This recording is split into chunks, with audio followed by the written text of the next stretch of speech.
चलो शुरू किया जाए। आज से हम लोग का मेन फिजिक्स शुरू हो रहा है। मतलब कि पहले हम लोग पढ़े थे फिजिक्स का इंट्रोडक्शन, फिर हमने फिजिक्स में जो फ्यूल की जरूरत थी, मतलब मैथमेटिक्स बेसिक्स टूल्स, वो हमने कर लिया है। जो बच्चे नहीं किए हैं, यूट्यूब पर पूरा लेक्चर पड़ा हुआ है, उसे आप आराम से घर बैठ कर उसको देखिए, समझिए और आज से फिजिक्स का मजा लीजिए। ठीक है, आज से हम लोग स्टार्ट करने जा रहे हैं एक नया मतलब इतिहास रचने जा रहे हैं। आप लोग को आज से रेगुलर क्लास एकदम रहना है, तब मजा आएगा पढ़ने में। हमारे सेकंड चैप्टर का नाम है मात्रक एवं मापन। इसमें हम क्या पढ़ने वाले हैं? सबसे पहले पढ़ने वाले हैं भौतिक राशि। जैसा कि इसमें लिखा हुआ है, वैसी राशि जिनके पदों में भौतिकी के नियमों का अध्ययन किया जाता है उन्हें भौतिक राशि कहते हैं, जैसे कि बल, दूरी, विस्थापन, त्वरण। ठीक है, मैंने ये इसमें लिख दिया है, बट आपको ये फील करना होगा कि मतलब सर कहना क्या चाहते हैं। फिजिक्स में बहुत सारी ऐसी चीजें हैं जिसको हम दूसरे चीजों से डिफरेंस करते हैं। जैसे हम अगर कहें कि आज तो बहुत खुश हो तुम लोग, तो तुम लोग कहोगे हाँ सर आज बहुत खुश है। मान लो कोई लड़का को रास्ते में 500 रुपए का नोट मिल गया, तो उससे ज्यादा खुशी क्या होगा? तो मान नीचे गिराएगा, उठाएगा, बस हो गया काम। क्या? तो खुशी अलग अलग किस्म का होता है। मान लो किसी को 500 रुपया मिला और उसी बगल में एगो लड़की जा रही है, उसको 1000 मिल गया, तो सबसे ज्यादा खुशी किसको होगा? 1000 वाले को। अब सवाल ये है कि अगर हम दोनों से पूछें कि तुमको कितना खुशी हुआ, तो क्या जवाब देंगे? 5 किलो, 6 किलो, 10 किलो, इस टाइप का कोई जवाब आएगा क्या? खुशी का कोई मात्रक है नहीं, खुशी का कोई मात्रक नहीं। लाइफ में बहुत चीजें ऐसी हैं जिसका कोई यूनिट नहीं बनाया गया है, बस है तो वो फिजिक्स में नहीं आता। लेकिन लाइफ में बहुत सारी ऐसी चीजें हैं जिसका मात्रक होना बहुत जरूरी है। मान लीजिए 5 किलो आटा ही खरीदना है, ठीक है, तो 5 किलो जाके बोलिएगा तो उसके हिसाब से आपको वो देगा। लेकिन सोचो आज मात्रक नहीं रहता आटा का, तो जाके दुकान पे का हाथ का आटा चाहिए, अब वो अंदाज से देगा, कोई यूनिट तो है नहीं। अगर एक बर्तन में भी दे रहा है तो उस बर्तन का एक आयतन होगा। ठीक है, तो लाइफ में जब जरूरत पड़ने लगा, सबसे ज्यादा जरूरत पड़ा 3 चीजों के लिए। एक तो कोई भी चीज खरीदने जाओ उसमें लंबाई आ जाता था। कपड़ा खरीदना है तो 1 मीटर 2 मीटर ऐसे आज हम लोग खरीदते हैं, तो कपड़ा खरीदना या किसी चीज का वजन लेकर वजन के हिसाब से किसी चीज को खरीदना पड़ता था। फिर एक समय, तो 3 चीजें मूलभूत थी। एक था लंबाई, लंबाई के हिसाब से किसी चीज को खरीदना, द्रव्यमान के हिसाब से किसी चीज को खरीदना, और समय का ध्यान रखना, कब कहाँ कैसे जाना है, क्या करना है, ये सब चीजें बेसिक चीजें थी। अब इन सब चीजों को मापने की जरूरत पड़ गई। जैसे जैसे नीड बढ़ता गया, वैसे वैसे भौतिकी में राशियों की संख्या बढ़ती गई, और उन्हीं के पदों में हम लोग सारी चीजों को, आज मार्केटिंग भी हम लोग करते हैं, किसी चीज को खरीदते भी हैं तो उसका एक यूनिट रहता है कि हाँ आपने इतना खरीदा। समझ में आया? तो जिनके पदों में भौतिकी के नियमों का अध्ययन किया जाता है उसे ही हम लोग क्या कहते हैं? भौतिक राशि कहते हैं। अब भौतिक राशि कितने तरह का होता है इसको हम लोग क्लियर करते हैं। तो भौतिक राशि 2 तरह का होता है। ठीक है, एक होता है जैसे कि यहाँ पे नहीं है, हम यहाँ पे आपको बता दे रहे हैं, मात्रक यहाँ पे लिखा गया है। देखो भौतिक राशि जो होगा वो 2 तरह का होगा। एक होगा मूल राशि, मूल राशि फंडामेंटल क्वांटिटी, और एक होगा व्युत्पन्न राशि, व्युत्पन्न राशि। दोनों में फर्क हम बता रहे हैं, तो पूरा डिटेल में बताएंगे। तो मूल राशि जो बेसिक नीड था शुरू से, तो बेसिक नीड तो 3 चीज शुरू में ही आपको बता दी, लंबाई है, द्रव्यमान है और क्या है? समय है। तो ये तीनों के तीनों मूल राशि तो है। बाद में जाकर के कुछ और राशियां जुड़ गई, टोटल मिलाकर के 7 हो गए। समझ में आया? 7 के नाम हम आपको बता दे रहे हैं। पहला हो जाता है लंबाई, दूसरा हो जाता है द्रव्यमान, तीसरा हो जाता है समय। इसके बाद आप कोई भी नाम पहले बोलो, कोई दिक्कत नहीं है। जैसे इसके बाद जुड़ गया विद्युत धारा, हमारे लाइफ में करंट का जो आया था तो विद्युत धारा आ गया है, तो विद्युत धारा चौथा राशि हमने ले लिया। इसके बाद आप आ जाते हैं तो टेम्परेचर यानी कि ताप, तो ताप एक राशि हो गया। टोटल कितना हो गया? 5 हो गया। 2 और एक है ज्योति तीव्रता।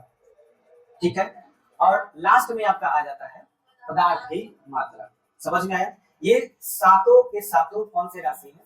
मूल राशि। इंटरेस्टिंग चीज यही है कि आज तक इससे ज्यादा कोई मूल राशि नहीं है, 7 मूल राशि ही केवल है फिजिक्स में। तो आपको ये तो एक ऑब्जेक्टिव क्लियर हो गया। पूछा जाए कभी भी कि मूल राशि कितने होते हैं? 7। 7 के नाम बता सकते हो? पहला बताओ, लंबाई, दूसरा, तीसरा, चौथा, फिर पांचवा, हाँ छठा, ज्योति तीव्रता और सातवां हो गया। क्लियर। इसमें आपको चार चीज बहुत याद रखना है, बाकी तीन नहीं भी याद रहेगा तो कोई बात नहीं। 11th क्लास में चार चीज आपको चाहिए, चार क्या तीन ही, चौथा तो हम लोग 12 में देखेंगे। तीन चीज आपको आना चाहिए, लंबाई, द्रव्यमान, समय। बोलो किसी को भी याद रहेगा कि नहीं, किसी को दिक्कत नहीं है। 7 में से 3 मूल राशि जरूर आना चाहिए। और हाँ, लंबाई जो है ना, ये एकदम छुपा रुस्तम है, छुप जाता है, हाइड हो जाता है और हमको बुझा ही नहीं पाता कि ये मूल राशि है। अब इनके हम कई को नाम बता रहे हैं, सुनना जरा गौर से। कभी कभी लंबाई को चौड़ाई कह दिया जाता है, समझ में आया। तो जब दो लंबाई में तुलना की जा रही हो, जैसे आपसे हम कहें कि 5 मीटर है 6 मीटर, तब उस कंडीशन में जब तुलना किया जाएगा तब इसे लंबाई और इसे क्या बोला जाएगा, चौड़ाई। लंबाई चौड़ाई में कंपैरिजन हो, जैसे इस तरह का बना दिए तो ये लंबाई बोल देते हैं और चौड़ाई, क्योंकि ये छोटा हो गया ये बड़ा हो गया। तो लंबाई कहो या चौड़ाई कहो, और क्या क्या कह सकते हो बता सकते हैं। ऊंचाई भी मूल राशि है, क्योंकि लंबाई का ही दूसरा नाम वो भी लंबाई ही है। और बता सकते हो त्रिज्या, त्रिज्या, वृत्त की त्रिज्या, गोला की त्रिज्या, इसका भी मात्रक हम लोग बोलते हैं ना मीटर। जिसको मीटर में मापा गया उस सब मूल राशि में आ जाएगा। और बताओ क्या हो सकता है, त्रिज्या हो गया, तिर्यक लंबाई हो गया, और क्या हो सकता है, भुजा, शीर्षलंब, आधार, ये सब मूल क्या है, एक ही चीज का नाम है। किस चीज का, लंबाई का। अच्छा, मूल राशि का एक और नाम है, 9th क्लास में पढ़ा होगा, आधारी राशि। तो ये भी दिमाग में रखना है, आधारी कहे या मूल एक ही बात हुआ, बेसिक, क्योंकि शुरू में ही बोलते हैं हमने आपको बोला कि बेसिक नीड की जरूरत थी, तो बेसिक नीड यानी कि जो सबसे पहले जो जरूरी था, इसीलिए उसका नाम आधारी राशि भी कहा जाता है। ठीक है, अब बताते हैं इसके बाद की कहानी। मूल राशि और व्युत्पन्न राशि में फर्क क्या है वो समझिए। जैसे मान लो यहाँ पर देखो, मापन के मात्रक की बात की गई है, तो हमने यहाँ पे लिखा है मूल मात्रक। तो मूल मात्रक बोलने का मतलब क्या हुआ, जो मूल राशि होगा उसके मात्रक को ही मुझे क्या कहना चाहिए, मूल मात्रक। तो ऐसी राशियां जो दूसरों पर आश्रित नहीं रहती है वो क्या कहलाती है, मूल मात्रक कहलाती है। वो किसी पे निर्भर नहीं रहेगी। और ये सातों के सातों यहाँ पे है। पहला हमने आपको बताया ही द्रव्यमान, तो द्रव्यमान हो गया मूल राशि, और इसका ऐसा ही मात्रक या केवल मात्रक, अभी ऐसा ही का बात बाद में करेंगे, मात्रक किलोग्राम है, संकेत क्या है, केजी। इसी तरह से लंबाई हो गया, समय हो गया, ताप, विद्युत धारा, ज्योति तीव्रता को हम लोग प्रदीपन तीव्रता भी बोलते हैं, इंग्लिश में ल्यूमिनस इंटेंसिटी बोलते हैं। और एक हो गया पदार्थ की मात्रा। ठीक है, इसके यूनिट है, आप देख ही रहे हैं, सब जानते ही हो, 9th पढ़ा होगा। ताप के लिए केल्विन होता है, विद्युत धारा के लिए एम्पियर, प्रदीपन तीव्रता के लिए कैंडेला, और पदार्थ की मात्रा के लिए मोल। तो ये आपको याद रखना है बढ़िया से, यूनिट भी याद रखना है, सिंबल याद रखना है। अब व्युत्पन्न मात्रक, मेन चीज यही है आपका, अभी आपको यही जानना है बढ़िया से। देखिए, जैसे आपसे हम कहें बल का नाम सुना होगा सर, ठीक है, बल। तो बल का फॉर्मूला, वैसे तो आप एक बराबर ए में ए नाम सुने होंगे, एक बराबर ए में 9th में पढ़े होंगे। हम यहाँ पे सीधे बल बराबर हिंदी में ही लिख रहे हैं, सब कुछ हिंदी में लिख रहे हैं ताकि समझ में आए पूरा। बल बराबर जो एम था उसको हम द्रव्यमान बोलते हैं, ए जो था उसको हम बोलते हैं। ठीक है, मैं यहाँ बगल में जिसका इसका फॉर्मूला होता है, जो आप याद भी नहीं है, हो सकता है पढ़े और भूल गए, वो भी लिख रहा हूँ। जैसे मैं त्वरण का फॉर्मूला यहाँ लिख रहा हूँ, त्वरण बराबर ए बराबर v minus you by T होता है, लेकिन सीधे v माइनस यू जो लिखा जाता है वो वेग से वेग को घटाया जाता है। जैसे अगर मैं कहूँ कि 10 गो आम में से 2 गो आम खा गया, तो कई गो केला बचा, बताओ। बहुत एग्जाम, बहुत अच्छा सब मैंने आपका जवाब है, आम खाएंगे तो आम बचेगा, केला नहीं बच सकता। उसी तरह से वेग घटाएंगे तो वेग बचेगा कि कुछ और आ जाएगा, वेग ही आएगा। बात समझ में आया। तो आप ए बराबर फॉर्मूला लिखते हो v minus you by T, वेग में अंतिम वेग घटाव प्रारंभिक वेग, तो जो आने वाला है वो भी तो वेग ही होने वाला है। इसीलिए मैं यहाँ पे त्वरण का फॉर्मूला ऊपर क्या लिख दे रहा हूँ, वेग और घटा में समय। समझ में आ जाएगा। वैसे वेग परिवर्तन भी लिख सकते हैं, बट आपको बहुत आसान लगे इसलिए मैंने सीधे सीधे लिख दिया वेग बटा समय। क्लियर है। तो अब बताओ कि मैं यहाँ द्रव्यमान लिख दिया, गुना में क्या लिख दिया, त्वरण। इस फॉर्मूला में ये जो दोनों लिखा हुआ है, इन दोनों में से कौन है जो इस सातों से मैच कर रहा है, द्रव्यमान, ये वाला मैच कर रहा है।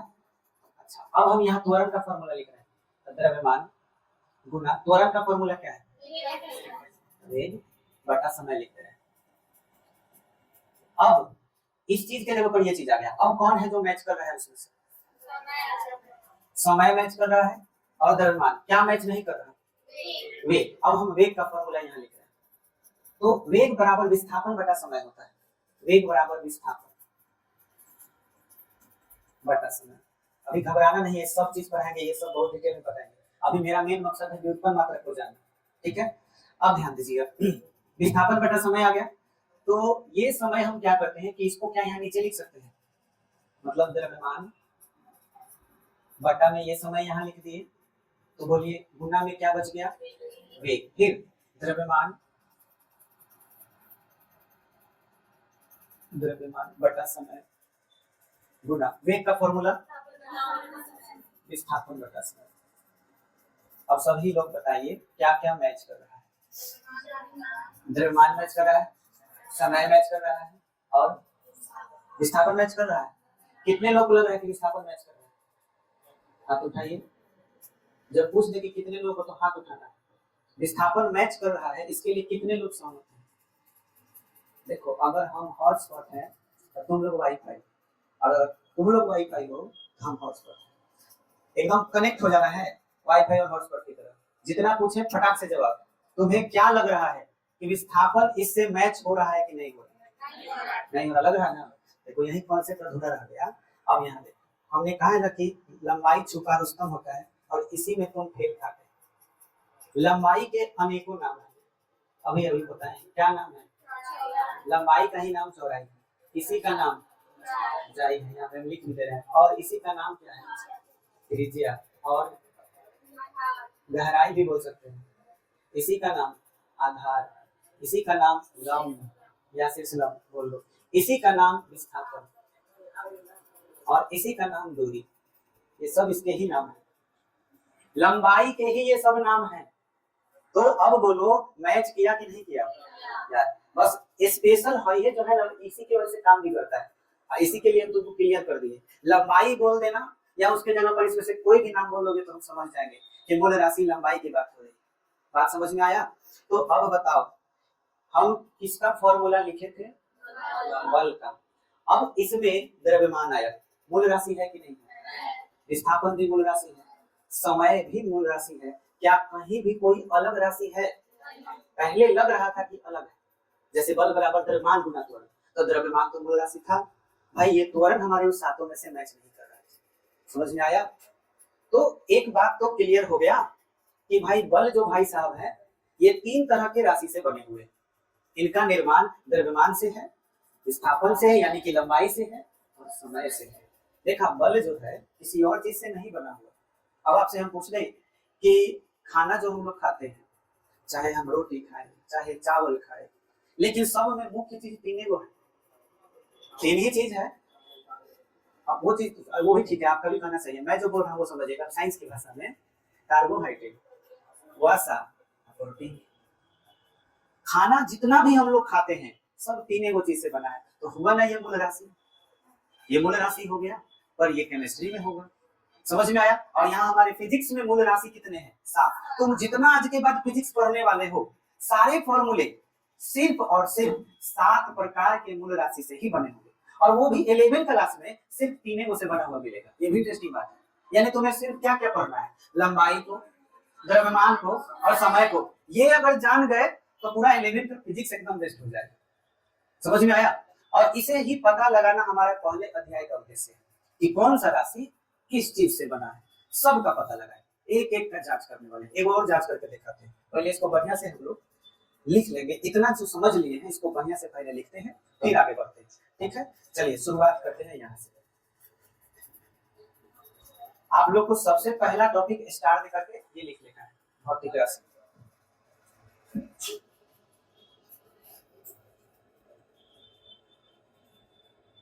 बोले एक बोर्ड पर लिखा हुआ तो उतारिएगा, हम जो बोलेंगे वो लिखना है।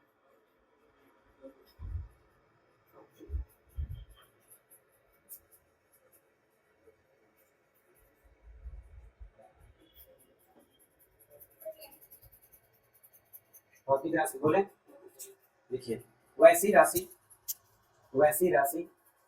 जिनके पदों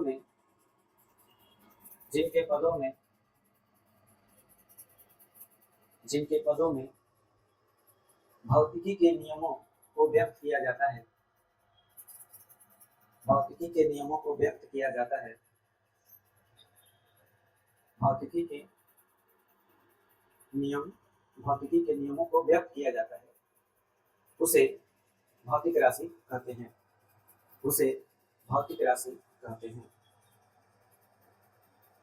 उसे भौतिक राशि कहते हैं। भौतिक राशि दो प्रकार के होते हैं, भौतिक राशि दो प्रकार के होते हैं, भौतिक राशि दो प्रकार के होते हैं। हो गया? भौतिक राशि दो प्रकार के होते हैं। पैराग्राफ चेंज करके एक नंबर में लिखिएगा मूल राशि, या इसी को ऑब्लिक देकर लिखेंगे आधारी राशि। इंग्लिश में बोलते हैं फंडामेंटल क्वांटिटी, या फिर किसी को आप लोग बेसिक क्वांटिटी बोल सकते हैं, बेसिक क्वांटिटी। बोले वैश्विक भौतिक राशि, जैसे कर लिखिएगा वैश्विक भौतिक राशि, वैश्विक भौतिक राशि, वैश्विक भौतिक राशि, वैश्विक भौतिक राशि जो किसी अन्य राशि पर निर्भर नहीं हो, किसी अन्य राशि पर निर्भर नहीं हो, किसी अन्य राशि पर निर्भर नहीं हो, किसी अन्य राशि पर निर्भर नहीं हो, उसे मूल राशि कहते हैं, उसे मूल राशि कहते हैं, उसे मूल राशि कहते हैं। इनकी कुल संख्या 7 है, इनकी कुल संख्या 7 है, 7 है। बीच में अथवा लिख करके एक और डेफिनेशन लिखवा रहे हैं, लिखिएगा अथवा, बीच में अथवा लिख करके नीचे बीच में अथवा लिख लिए। एक और डेफिनेशन लिखते जाइए लाइन से, लंबाई कॉमा द्रव्यमान, फिर कॉमा समय, फिर लिखिएगा विद्युत धारा, विद्युत धारा, फिर कॉमा ताप, फिर लिखिएगा विद्युत धारा के बाद ताप, ताप के बाद लिखिएगा ज्योति तीव्रता, ज्योति तीव्रता, और पदार्थ की मात्रा को मूल राशि कहते हैं, पदार्थ की मात्रा को मूल राशि कहते हैं, पदार्थ की मात्रा को मूल राशि कहते हैं। देखा ये कितना आसान है। मैं कभी अगर आपसे पूछूं कि मूल राशि किसे कहते हैं, एकदम साधारण भाषा में कहोगे, सातों का नाम ले लेना, कहना कि सर लंबाई, द्रव्यमान, समय, विद्युत धारा, ताप, ज्योति तीव्रता और पदार्थ की मात्रा को क्या कहते हैं, मूल राशि कहते हैं, एवं इसके मात्रा को मूल मात्रा कहते हैं। नीचे लिख लो उसमें, एवं इसके मात्रा को मूल मात्रा कहते हैं, एवं इसके मात्रा को मूल मात्रा कहते हैं, एवं इसके मात्रक को मूल मात्रक कहते हैं। बोलिए हो गया? अब सभी बहा दो, इसको एकदम अच्छा से उसके नीचे उतारो जैसे है वैसे। हम लोग मूल राशि कर लिए एक नंबर, अब हम लोग करेंगे दूसरा वाला व्युत्पन्न राशि। तो अपना ऐसे व्युत्पन्न राशि पहले स्टार्ट करके लिखिएगा 2 नंबर में, 2 नंबर में व्युत्पन्न राशि, ऐसे ये जो बोर्ड पे लिखा हुआ उतारिएगा। व्युत्पन्न राशि इंग्लिश हो जाएगा इसका डेराइव्ड क्वांटिटी, डेराइव्ड क्वांटिटी, व्युत्पन्न राशि डेराइव्ड क्वांटिटी। अच्छा ये लिखना है डेफिनेशन, तो हम लोग ना किताबी भाषा नहीं करते हैं, सोच के अपने से डेफिनेशन क्रिएट करते हैं। अभी बताओ व्युत्पन्न राशि ये जो है, ये देख रहे हो, ये बल व्युत्पन्न राशि है, पर इसका निर्माण किससे हुआ है? मूल राशि से हुआ है। तो क्या हम ऐसे बोल सकते हैं कि जिस भौतिक राशि का निर्माण मूल राशि के द्वारा होता है उसे हम क्या कहते हैं? व्युत्पन्न राशि। क्या ये बात क्लियर हुआ? तो बस यही डेफिनेशन आपको लिख लेना है। लिखिए, बोले जिस भौतिक राशि का निर्माण, जिस भौतिक राशि का निर्माण, जिस भौतिक राशि का निर्माण, जिस भौतिक राशि का निर्माण मूल राशि के द्वारा होता है, मूल राशि के द्वारा होता है, मूल राशि के द्वारा होता है, उसे व्युत्पन्न राशि कहते हैं, उसे व्युत्पन्न राशि कहते हैं।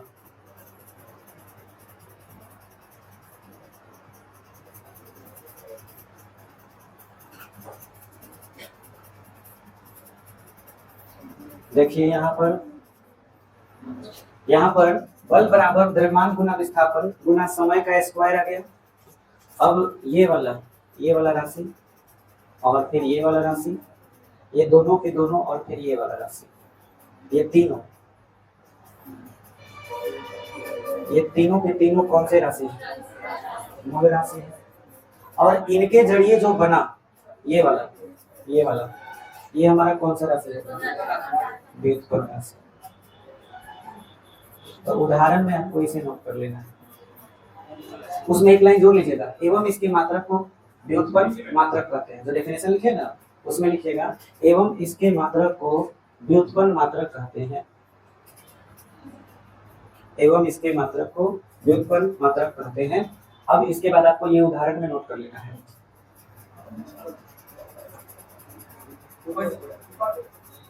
तुम नीचे से उतारो, यहाँ से नालायक उतारेगा कहाँ से? ऊपर से उतारेगा। व्युत्पन्न राशि क्या केवल बल ही होगा? और भी उदाहरण हो सकते हैं। तो आप इसके नीचे पैराग्राफ चेंज करके लिख लीजिएगा, व्युत्पन्न राशि के अन्य और भी उदाहरण हैं। और अन्य उदाहरण हैं जैसे व्युत्पन्न राशि के और अन्य उदाहरण हैं, लिखते जाओ। त्वरण, काफी देके लिखेगा, कॉमे देके ना लिखेगा। त्वरण, वेग, चाल, बलाघूर्ण,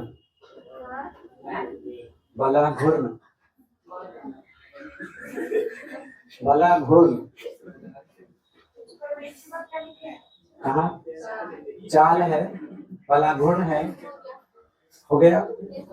शक्ति, कार्य, ऊर्जा आदि, हो गया। आइए अगले टॉपिक पर। अब हम लोग यहाँ पे पूरक मात्रक लिखा है, लेकिन पूरक मात्रक पढ़ने से पहले पूरक राशि पढ़ेंगे, ठीक है? तो अब ये दो तरह के आप समझ गए कि राशि में एक मूल राशि है और एक क्या है? व्युत्पन्न राशि है। अब एक है पूरक राशि, तो ये अलग से है, नाम ही है पूरक, जो कि इन दोनों से अलग है। चलिए सब लोग अब स्टार देकर के हेडिंग में लिखिए पूरक राशि। पूरक राशि, पूरक राशि, पूरक राशि लिखा गया, उसका इंग्लिश हो जाएगा सप्लीमेंट्री क्वांटिटी। सप्लीमेंट्री यूनिट मत लिख दीजिएगा, ये इसके बाद हम लोग करेंगे। Supplementary quantity.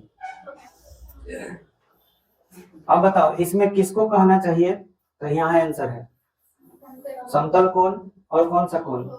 ठोस कोण। ठोस कोण का ही एक और नाम क्या है? तो कोई पूछे कि पूरक राशि किसको कहते हैं, तो समतल कोण और ठोस कोण को पूरक राशि कहते हैं। क्लियर हो गया? तो लिख लीजिए इसको, समतल कोण और ठोस कोण को पूरक राशि कहते हैं। समतल कोण और ठोस कोण को पूरक राशि कहते हैं एवं इसके मात्रक को पूरक मात्रक कहते हैं। एवं इसके मात्रक को पूरक मात्रक कहते हैं। पूरक, लास्ट में क करिया, पूरक, पूरक मात्रक कहते हैं। हो गया? ये नोट कर लो नीचे। हाँ, दो ही पूरक मात्रक है। क्या ये जानना है कि ये क्या होता है? जानना है ना? तुम नहीं भी जानना चाहोगे तो हम बताएंगे, पहले करो, सब बताएंगे। हो गया? समय हो गया है, तो आज इतना ही रहने देते हैं।